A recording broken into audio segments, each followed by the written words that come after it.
One of the very first things that I did as the United States Ambassador to Spain when I arrived here in January of 2010 was come to Fitur and cut the ribbon then. And I've been back every year, and it's nice to see some people that I've seen before. I think everybody knows that promoting tourism to the United States is a priority for President Obama. It's a priority for me as the ambassador. It's a priority for our embassy. And we look forward to working with all of you as closely as we can, and with the Visit USA Committee, and with Brand America, by the way, which is a key player in promoting our country as to overseas markets. For those of you who have been to Spain previously, how many of you have been here before in the past? How many repeat customers? Well, welcome back.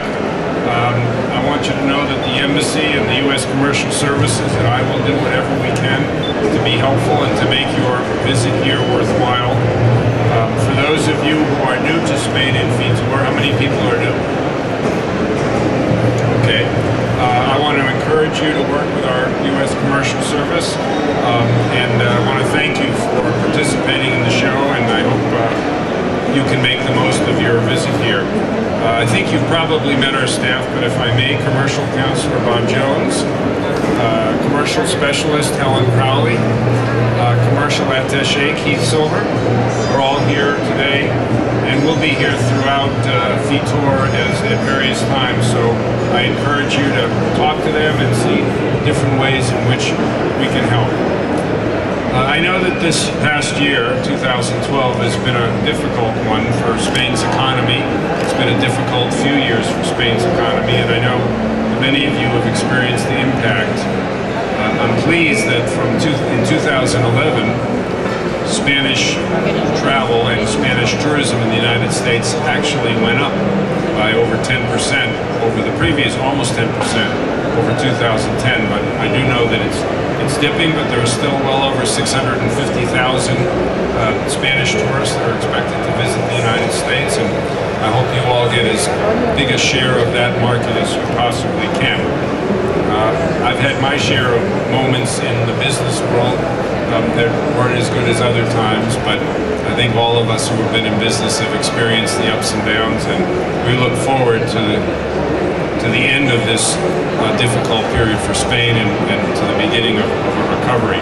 But in any event, the United States continues to be a major destination for Spanish business and pleasure travelers.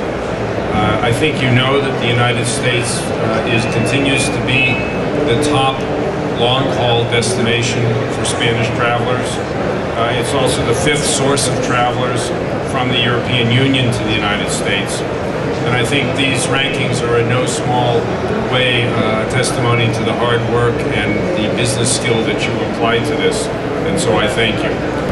I did want to mention, lastly, that 2013 is a very important year in terms of the history of the United States and Spain together. And I know I'm delighted that folks from Florida can be here, but it was 500 years ago that Ponce de Leon sailed north from Hispaniola with the permission of his king and landed on what is today Florida. He was the first European settler in our country, and it was the beginning of a long and glorious, sometimes rocky, history between the United States and Spain, but I'm glad to say that we've overcome any rocks, and today the relationship couldn't be better, both between our governments, which is something I spend a lot of time on, but also culturally, historically, linguistically. I think you know there are more people in the United States who speak Spanish than there are in Spain.